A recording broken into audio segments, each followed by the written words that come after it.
Welcome back to AGH Sports Medicine, back in the game with Pittsburgh Sports Report. I'm your host, Ellis Canna. We're joined by Dr. Darren Frank, orthopedic surgeon with Allegheny General Hospital. Doctor, let's talk today a little bit about chronic shoulder and elbow injuries in young athletes. I have a few young athletes, 3 in particular, so I'm aware of some of these issues. Let's talk a little bit about shoulders, as I mentioned, and elbows.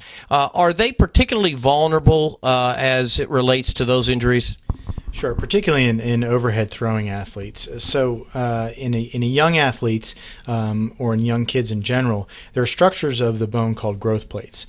And these structures are typically the weakest point in the kinetic chain. So when these joints are subject to these tremendous forces, such as in an overhead throwing athlete, these are the areas that are typically injured. When you say overhead throwing athlete, are we talking about pitchers in particular? Yeah, pitchers is what comes to mind.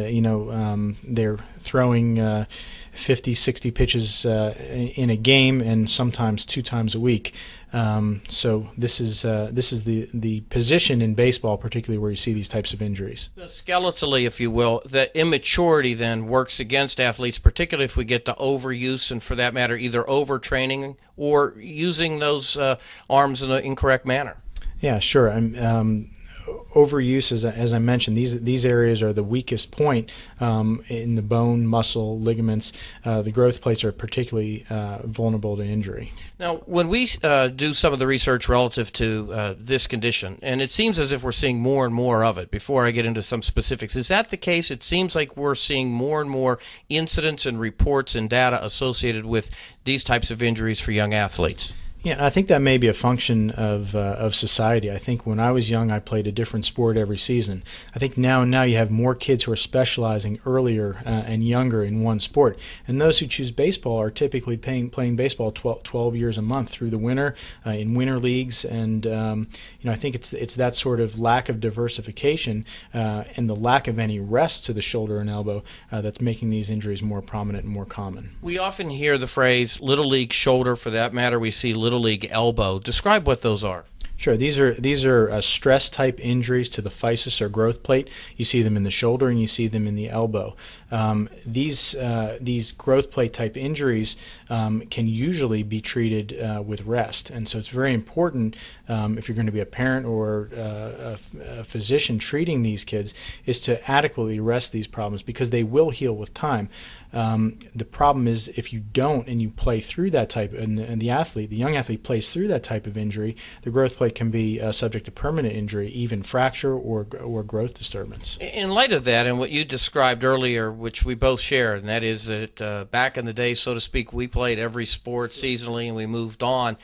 We see a lot less of that today, a lot more concentration in one particular sport. How do you balance your advice to those athletes, and more particularly their parents, in order to make sure they get the full opportunity in what they love to do, but give themselves the rest as well? Well, I think there are a lot of things that you can do, and as a parent you have to be very vigilant about this. If you have an overhead throwing athlete, pitch count is one thing that you have to look at. USA Baseball has a set of guidelines for pitch count based on age. The other thing is amount of rest between your starts and throwing. That's very important. And the guidelines typically set forth recommend a 2 to 3 month period per year of no throwing at all to really let the shoulder and elbow and arm in general rest. And I think those are prudent guidelines. Yeah, I would agree with you. Frankly, I think that's probably news to a lot of parents and coaches out there. I'm glad you pointed it out. Talk a little bit about the value of prevention. It seems as if that's exactly what those guidelines are designed to do. Yeah, I mean, it's certainly, the old saying is an ounce of prevention is worth a pound of cure, and I think that rings particularly true here. I think that just a little bit of smarts on coaches and parents' part can really save their young athletes from these types of injuries. And it's simple things like monitoring pitch count, having at least 3 or 4 days between starts on the mound, and then that 2 to 3 month period of no throwing each year can really prevent these types of injuries. One thing that we often hear is when a kid reports, particularly 10, 12, 11 years old, in that ballpark, they're feeling pain in their arm as a pitcher. We try to establish in the leagues I'm in that, hey, if you're feeling that, report that immediately, and we're going to put you on the shelf, so to speak, for a little bit of while. That gets back to prevention, right? Oh, absolutely, yeah. I mean, it's important to be vigilant and identify these things early before they become a more pressing problem. Talk a little bit about the need to avoid something that young athletes and pitchers love to do, and that is to toy around with breaking pitches and things of that sort. We were both kids, and someone tells you can't do it, and that's the first thing you want to try to do.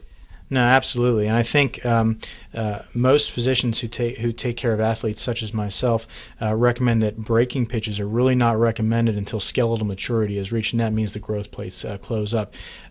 There's no greater stress on the shoulder and elbow than with a breaking pitch. So the recommendation that I give to my young athletes is nothing but a fastball and change up until they've reached skeletal maturity. And finally, that's your role, but they see you after there's a problem. I suspect that one of the best things to do before it gets to that point, other than prevention and knowing what some of these effects can be, would also just to be to make sure you're getting the proper mechanics and teaching before they get here.